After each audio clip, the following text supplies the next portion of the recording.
કેમ કે મેં મારા જીવનમાં ખાલી ઘર જ બનાવ્યા છે. આવું બહુ સત્ય વાત કરું છું. મારા જીવનમાં અત્યારે 370મું ઘર બનાવતો જગન્નાથપુરીમાં આવ્યો છું. દક્ષિણ ગુજરાતમાં આદિવાસી વિસ્તારમાં એક સિણધઈ ગામ છે. આ ગામની અંદર વાવાઝોડું આવે છે, 200 ઘર પડી જાય છે. અને એ 200 ઘર, હું અમેરિકા હતો ને કેનેડા આવ્યો ને કેનેડાથી સીધો ગોંડલ ગયો ને ગોંડલથી સીધો ન્યા ગયો આદિવાસી વિસ્તારમાં. અને ન્યા ઘર બનાવતો મને ખબર છે કે મારે અહીંયા આવવાનું હતું. અહીંયા ઘર બનાવતો આવ્યો છું ને. કહેવાય છે ને ઠાકુરજીનું સેટિંગ હોય છે કે ભાઈ તમે કોઈ પણ વસ્તુ કરતા હો તો એમાં દાદાનો આશીર્વાદ હોય છે કે આ તારે જ કરવાનું છે.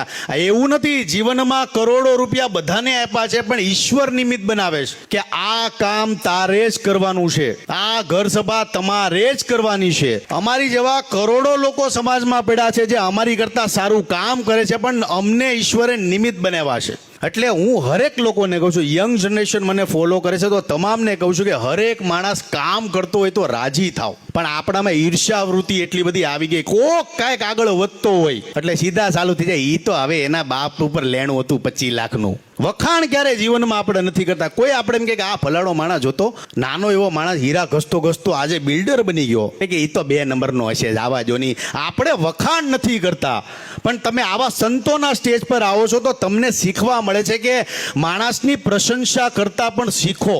એટલું બધું એડવાન્સ ટેકનોલોજી આગળ આવી ગઈ છે, પણ માણસ ગમે એટલો આગળ ભલે આવી જાય, પણ સંતોના સાનિધ્યમાં નહીં આવો તો જીવનમાં ક્યાંય આગળ નહીં આવો.